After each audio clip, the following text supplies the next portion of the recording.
Je m'appelle Bruce Menado, je suis marié depuis 1959.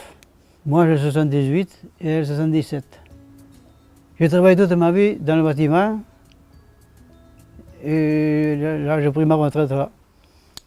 Elle était cuisinière dans les enfants handicapés. La famille j'en ai eu, mais j'en ai plus. Ils m'ont tous rejeté à cause de sa maladie.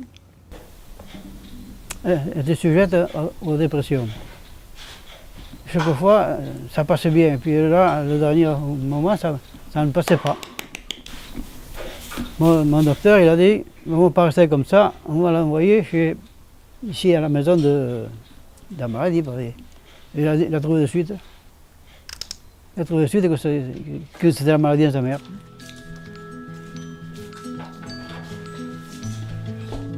Il doit y avoir 4 ans maintenant.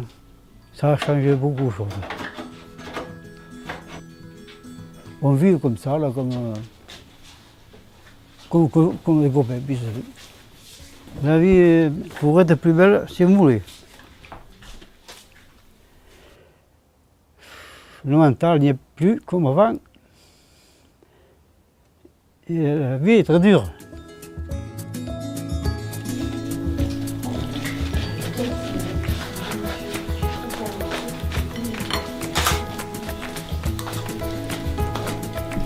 C'est pas ça?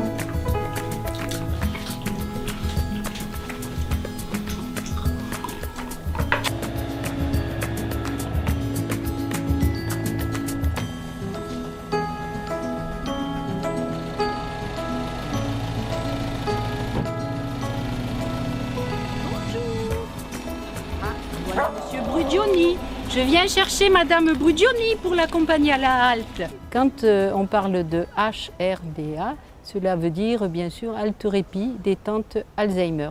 C'est un accueil de jour qui est social et non médicalisé pour accueillir des personnes qui sont atteintes en début de maladie d'Alzheimer. En fait, c'est surtout pour soulager les aidants.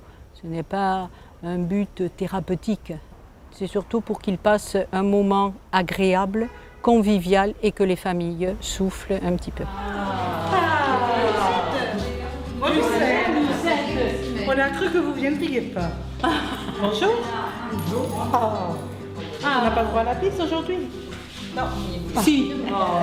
Et c'est vrai qu'avec Lucette, la première fois qu'elle est venue, bon, c'est toujours un moment difficile pour la famille de faire le pas.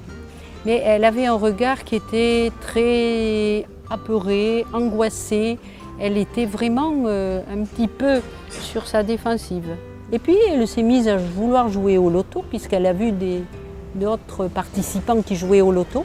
Et puis ça a été terminé. Elle a toujours été ensuite heureuse de venir.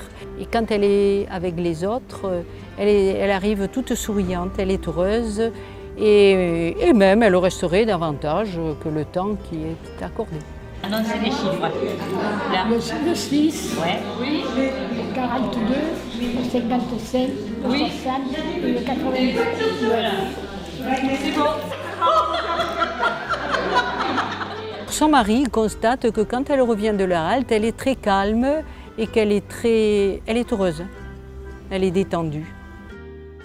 Quand elle va à la halte, ça me permet surtout de me reposer le cerveau.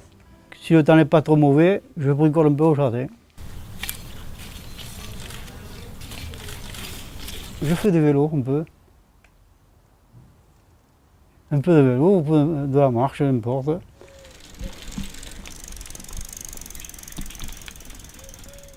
Pour évacuer.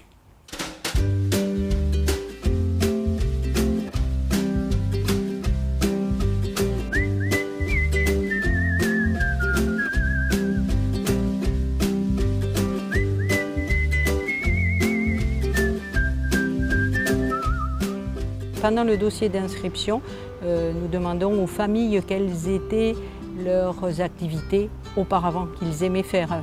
S'ils aimaient jouer à la belote, jouer au loto, ou certains qui n'aiment pas du tout les jeux de société, donc ce n'est pas la peine de leur faire l'activité jeux de société. D'autres personnes aiment bien jouer au ballon, donc on fait l'activité ballon, On met la musique, une dame aime bien danser, ben, elle danse. Il faut surtout faire fonction de la personne et ne pas les froisser et ne pas les obliger à faire. Ça, c'est une règle essentielle. On les respecte en leur laissant le libre choix. S'ils ont passé un bon moment agréable, s'ils sont très calmes le soir, c'est que la halte leur convient tout à fait. Et c'est la clé de la réussite en fait de la halte. C'est donc d'aider les aidants, de rendre les personnes accueillies heureuses d'un moment convivial qu'ils ont passé. Notre objectif d'humaniser la vie est atteint.